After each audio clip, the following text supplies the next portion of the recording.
shouldn't be a shock to you. This What was the date? It was just like sitting down. Breakfast of Champions, right? What does this do? Crazy experiment exposed the big. That is a freezing ball of water, and I'm going to use it to explain the entire planet. Now, this is very cool, but if you watch very carefully, there's a hidden code within these bubbles. That code is the key to how all things in nature operate, how we observe them. Let me explain. If we look at a freezing pond or a snowflake, they freeze the same way. At their core, they are scale invariant. It doesn't matter what size they are. If we put a bubble on a speaker, we can use that to explain how these clouds form on this mountain. If I change the frequency of that bubble, I can use it to explain these clouds. But this is only a small piece of the puzzle. I can also explain how the winds work on Earth, because Earth is a giant bubble that spins. When it spins, it creates these air currents. We can also see these in the ocean. All of this works whether it's a bubble or the ocean. Scale invariant. So let's look at why. The interaction of these bubbles creates a pattern. If we take this bubble and then we draw more bubbles from the center of that bubble and keep going out, we get this particular shape. From this shape, we can create all shapes, but let's look at a hexagon. A hexagon we see in bubbles when they get smushed together. We also see this in molecules. Molecules form stuff that life can use to build more stuff. In the mineral kingdom, this is how lava pools and crystals form. They use this because it's very structurally sound. If crystals on an ice ball can teach you all of that, then maybe education should be a little more interesting than sitting in a classroom watching a whiteboard. Yo, I love this guy. That was wild. I'm 100% believer that in my timeline, it's both round and I have a firmament. And this guy's like, we live in a bubble. Look at all these cloud formations. I can explain it via bubbles. Man, imagine that's how it works. You can just explain things via bubbles. But people should look at you. Oh, welcome back, Goons. You're watching Explore the Weird. Hey, how's it going? That's pretty neat. Here I am going, hey, all snowflakes are different like fingerprints, but he's like, I can explain this all. This is how it works. They all freeze the same, but different. Hey, I got some more creepy, weird, strange For You page content. Let's get right into it.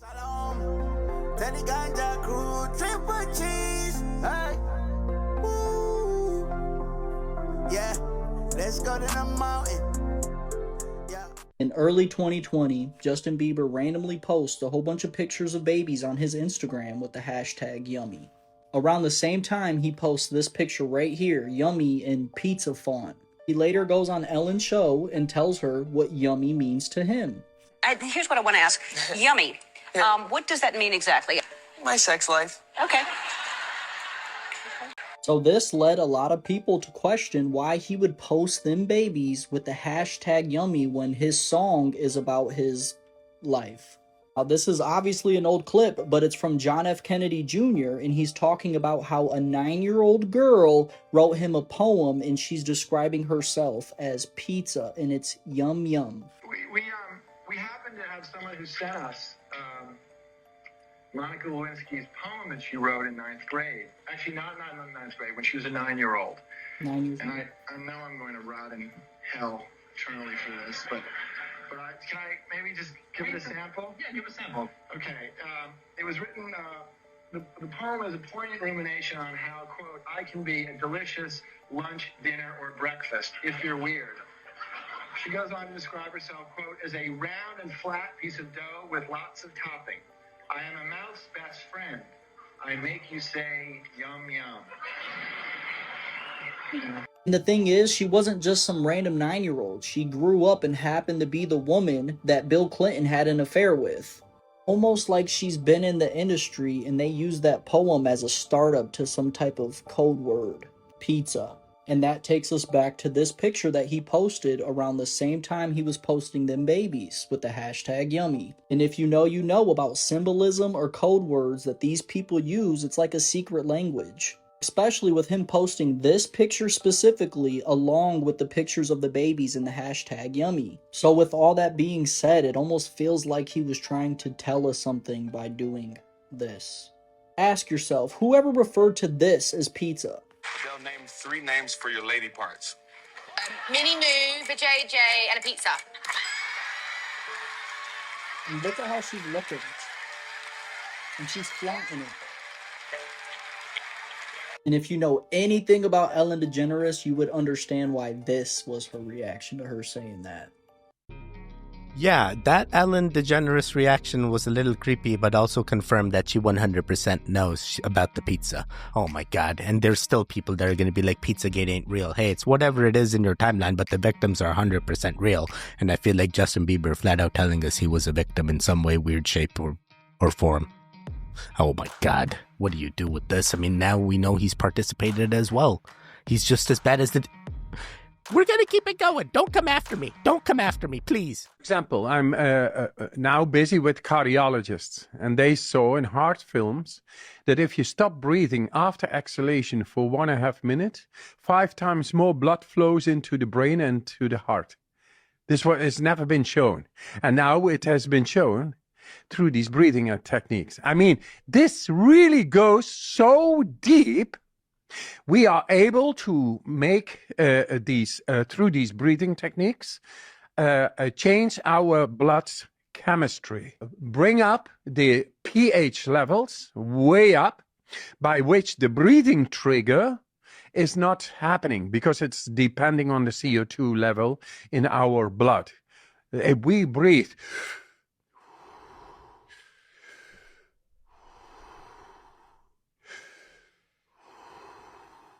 like 30 times like this, you become a little bit woozy, a little bit dizzy. Why? Because the CO2 levels go way down. You blow it off, carbon dioxide. I keep telling them, stop holding the like button so long in your lungs. All you're doing is depleting yourself out of oxygen. And then maybe like when you take the other breath, that's like the blood flow returning. And that's why it's 5 times.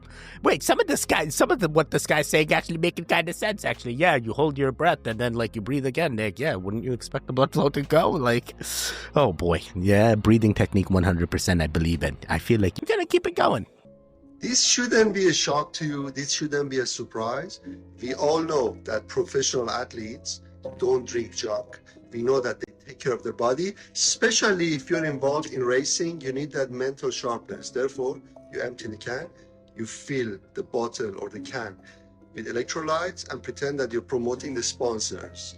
That's the reality of 2025. I know, it's like, why are they pouring straight vodka into the Monster Energy? Sorry, oh, it's water? Oh, okay, sorry. You don't know. You don't know what that clear liquid is. For Diddler, it was baby oil. For these guys, never mind. Never mind. What was the date? It was just like sitting down, like on the beach. My dream date. I've been waiting for this moment for all my life. Oh Lord. Yo, I had a feeling this was coming. I recently watched a video where like a food delivery robot was being controlled by like a PlayStation remote. And I'm like, bro, there could be people just sitting at cubicles controlling these things. It is 100% already happening with the trucks and stuff. Why would it happen with the... It's happening all the time. And then soon, the drones. Imagine controlling a drone right from your own cubicle. Wait, you can kind of already do that with the tablets. They like follow you. You can set a route.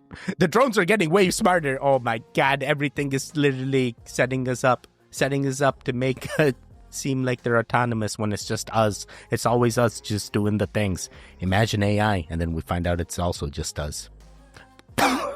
Poor souls, man. The poor souls that are just stuck trying to tell us the answers. And they're like, yo, stop prompting. Have you seen that? Stop prompting. Hey, talking about prompting, I need you promptly to interact. Hey, can you do the things? Can you do the things for this video and a future video? You made it to this point. You must like something you watched before, now, and in the future. Hey, affirm your timeline with ours. Give us that interaction.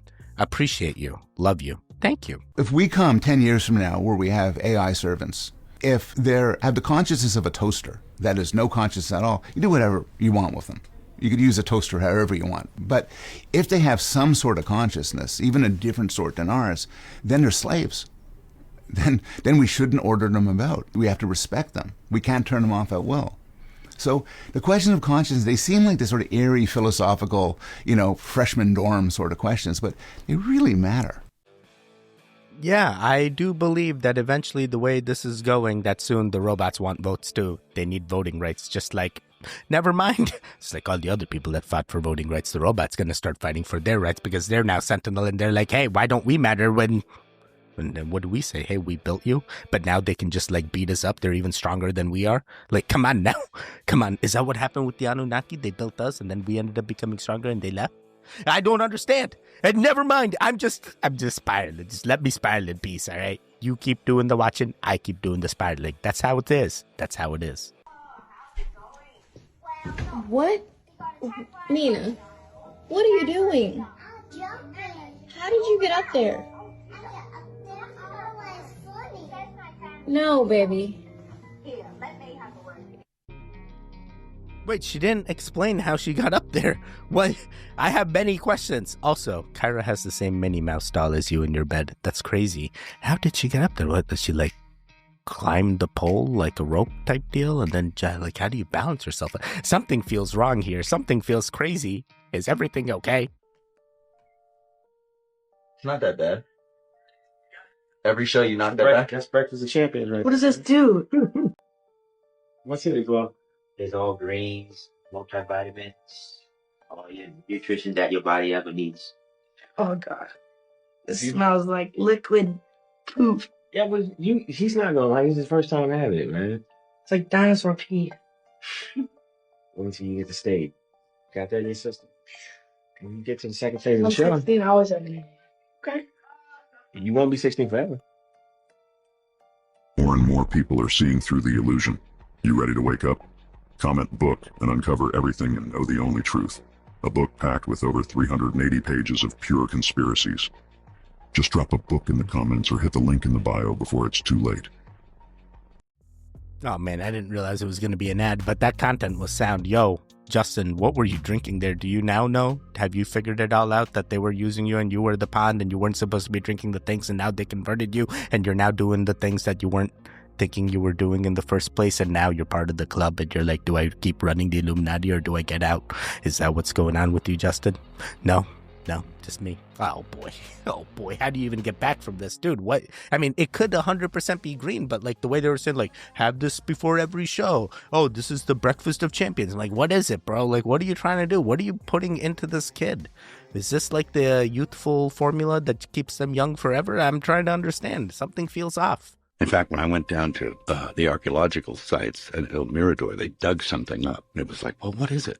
And I said, we don't know. There was this carved image in the stone of this Mayan warrior drinking. And he had an ears full. And it was like, So they dug further and further, and it went like 26 meters down. And it was the entire story of the Popol Vuh, of the twins going into hell and getting their father's head and swimming back. And it's this crazy story. It sounds crazy indeed. Dude, this guy's, he's seen some things, man. I feel like his life needs to be a documentary just because of all the experiences. I know he's in the TV business already. This book helped me understand why they got rid of the bells, and I think we should hit on that one, actually. It's called the Bovis scale, and what it is it's a dowsing scale. You can go around dowsing, and you can find different scales. So 0 to 12,000 is the physical, 12,000 to 18,000 is the etheric field, and then 18,000 and up is the spiritual field. And it was interesting because when they used the Bovis scale, when bells were ringing, they would ring at 13,000, which is the etheric field. So every single time in which a bell would be ringing, it would be tapping all the minds into the etheric field. This is why they got rid of the bells, and they took them all down and destroyed them and everything after World War II, because what it was doing was changing the mind from being in the physical realm, basically, to the etheric realm at all times. When you want to get into the spiritual realm, because this takes it even farther in this book, they talked about the Buddhist and Hindu temples were at 18,000. So all the way up in the mountains, all the way at the top, some of the highest points. 18,000 in the spiritual realm. Wait, so what does that mean? Like bells resonate different things on this scale depending on the altitude that they're at? Is it still the same bell, like same structure, same size, or like different bells? Like imagine how big the bell must be in order for you to get to the spiritual realm. But I 100% believe in frequencies, 100% believe the bells are sounds that could have done things. Hey, they hid all the things, and now sometimes people go digging in their backyards and like, I found a bell, and you start to wonder, why did they hide them in the first place? Why did they take them away? These are the right questions. Did you know they've banned cartoon cereal mascots in some countries? I know that Mexico and Chile have both done it. Basically, if a cereal has above a certain amount of sugar or fat content, they're not allowed to use a cartoon mascot to market it to children. So some boxes just have like a weird ghostly void there, but others they've done a redesign to just work around it. The law went into effect in Mexico in early 2022, and I guess before they could get new boxes printed, they had to go around and just tape over the mascots. But I guess it was enough just to cover their faces. This, of course, was done in an effort to try to combat childhood obesity. And this reminds me of one of those things that once you see it, you can't unsee it, which is somebody noticed that cartoon cereal mascots tend to always be looking down. And the theory supposedly is that if you're a small child looking up at it, then the character is making eye contact with you. You know, because the theory is that they are bypassing the parent and trying to get the child to ask mom or dad, oh, get me this one. Where I think if I was a child, I would start running away in terror at the sight of this guy. He looks like he wants to eat me. So I think it'd be hilarious if Lucky Charms sales actually went up after they covered up his face. Wait, no way the sales went up after he covered up their face. No way. I don't believe that. Yeah, we leave the mascots where they're supposed to be. Like, that was the thing about the cereals, man. Like, why can't these children just live in their own timeline? Now we figured all the things out. All the systems are made against us. The marketing on these brands is bad for us. Yes, but I'm eating the healthy poison. I'm not going to take it out of my diet. I'm just going to tell myself it's healthy poison and keep eating it. It works. It's got a form of blessing your food. Hey, it's a thing. Man, but this is sad to know that people in Mexico don't get the same marketing things. And they'll never know. They'll never know the Frosted Flakes, the Tony the Tiger. They'll never know the Cocoa Puffs. They won't know how cuckoo he gets. Oh, man, is that what's happening to me? I'm cuckoo for spiraling. Interesting. We're going to keep it going. So this crazy experiment exposed the biggest scam in mental health. You see, back in the 70s, Stanford University wanted to see if psychiatric hospitals could actually tell the difference between sane people and insane people. So they sent 8 perfectly healthy people to insane asylums. They told them to act like you have the symptoms, but once you get there, behave completely normally. But because they were in an asylum, the staff started looking at their perfectly normal behavior and diagnosing it as abnormal. None of the people part of the experiment got recognized by the staff as sane. Matter of fact, they were all diagnosed with serious mental health conditions like schizophrenia. And so the researchers published their study saying that it's extremely dangerous to diagnose people like this. One of the hospitals wasn't going for it, and they said if they tried it again, they would easily be able to spot the fakers. And so after some time passed, the mental asylums was like, yo, we got you. We figured them out. We found 41 fakers. And that's when the researchers hit him with a truth bomb. They had not sent anybody back. So now here's the question you gotta ask yourself. If a group of so-called experts could be so wrong, imagine what people in your life have told you about you that you believe is true. Imagine if you had been misdiagnosed your whole life. Bro, I'm imagining the people that are still stuck in the asylums that are completely sane because these doctors now have doctored up a thing and they're like, hey, we're the experts and we know he's suffering from all these things. Come on now. They're all in cahoots in their own delusion. This is so sad. And then they think that they're still doing the experiment and you end up like, oh yeah, we found 41 fakers. We found them. No, they didn't even send any to you. That's horrible.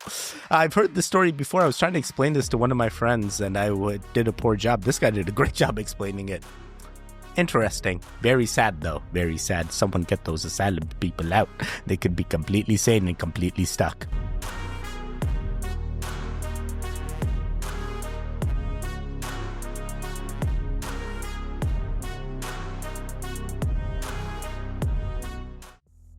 I mean, like, why did it just leave a palm? Like, why couldn't it just be a human that just, like, dragged his hands of sorts? So he's like, oh, snap, I got something on me. Use the snow to, like, wipe. I've done this before, all right? Like, I'm feeling like this can be explained, and we're just, like, now everything's turning into Bigfoot. We're finding all the things are just, like, oh, it doesn't make sense. It can't be explained. Come on now. Oh, I guess it wouldn't be Bigfoot. It would be like what, like a Yeti or something? And this is in Mississippi? First snow after 8 years in Mississippi, and then all of a sudden Yeti? Did the Yeti bring the snow, or did the Bigfoot? I'm sorry, I'm just trying to figure it out. Is this not Yeti or Bigfoot? Is it an alien? I'm spiraling. I'm trying to figure it all out. We have very little information here. The Malm whale is one of the few mounted blue whales in the world. In 1865, after a young blue whale perished at the hands of local fishermen near the city of Gothenburg in Sweden, a taxidermist acquired it to add to his museum collection. He fitted the whale with a hinged jaw, allowing visitors to descend into the belly of the creature. Dude, why do you want to go into the belly of a whale? Like, I feel like that's not what it... Have you seen Pinocchio? I'm good.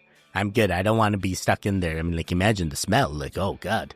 I mean, I guess it's taxidermied, so... But still, now you're having visitors as, like, part of the tour. Hey, come in. Come check out our whale. We got a lot. I'm like, this takes up the entire thing, bro. You might as well just call it a whale museum at this point. There's nothing else there. Interesting. Very cool. I probably do want to check this out just to be like, hey, how big is this thing? And then I get there and it's like, it doesn't feel like it's that big at all. Sometimes I go to these, what is it, like the Johnson Space Center or Kennedy Space Center? One of the Space Center. John Kennedy? Yeah, I think I'm saying this way. Houston Space Center? I've been to a lot of space centers. And they have those things in like their silos, and they're like complete rockets. And I'm like, bro, like this is gigantic. And they just have them laying around and people just go and take photos. I'm like, it's basically what they do with the animals. And now they do it with the spaceships. I'm saying spaceships, but they're rockets to us. But eventually, like as they keep going, imagine they put a TR-3B in the silo and you can just go to John F. Kennedy Space Center and see it right there. Nah, this is wishful thinking. I'm spiraling. We're going to do 3 more. It dates back thousands of years and uses a surprisingly simple design, just a cylinder and a piston. These cylinders were made from bamboo, ivory, bone, metal, even stone. And the secret? It works using a principle called adiabatic compression. When the piston is slammed down quickly, the air inside compresses so fast it heats up past the ignition point. Boom. Fire. Historical records suggest this fire piston originated in Southeast Asia around 1,500 to 2,000 years ago. European explorers later brought it to other parts of the world, and believe it or not, the concept even influenced early diesel engine design. You know, I would never believe this unless it was recorded. Like, you're telling me you just, like, hit a thing and fire starts? Like, come on now. But then again, that's kind of what the lighters do. You hit a thing and... Yeah, interesting. Still, very weird. I've never seen a gadget like this. It's going. Oh, it's going towards the car. Oh, no. Don't do that. Just let it happen. Oh, my God. Hey, No. Oh man, that was a fall, if anything, dude. Like, why leave the tree cutting to the professionals, bro? What are you doing? Hey, I got a tree in my backyard and a chainsaw. I can do it myself. Look, this is what happens. Don't be that guy. Hire the professional. Just hire the professional. I'm gonna do one more to end them all. Okay, this might be the worst thing that could ever happen to you. What happened to this man is genuinely horrendous, but it happens to quite a lot of people. The guy in the photo is Rom Huben, who in the 90s was in a serious car accident that left him in a non-movable state. Being stuck in this state for 23 years, and the first few years of this, no one actually knew what was wrong with him. They actually said he was in a vegetative state and was not functioning at all and didn't even know that he was alive. But in 2006, as technology advanced more, they actually diagnosed him with locked-in syndrome, which I've spoken about before.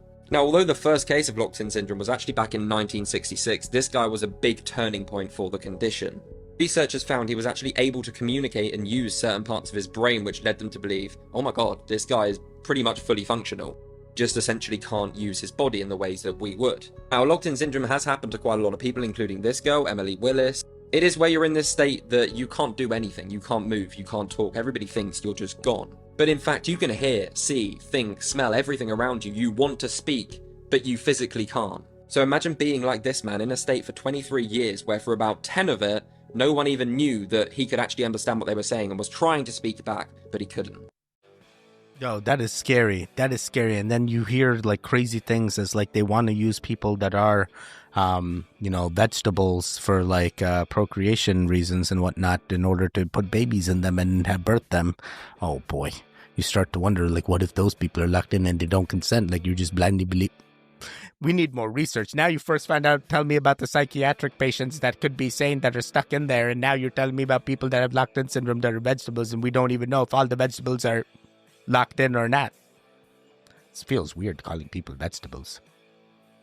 Why do they even call them vegetables? Why can't they be fruits? Never mind. Well, guess what? You made it to the end. Hey, how'd you do? A lot of spiraling going on.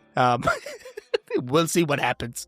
Hey, thank you for making it to this point. If you're trying to continue the Goon Fix, there should be videos on the screen right now. Click on either one of them to get that Goon Fix in. The one in the middle, you can subscribe. I will see you guys next time. Goodbye. Goodbye. Goodbye. Triple cheese. Wake up, wake up, wake up, wake up.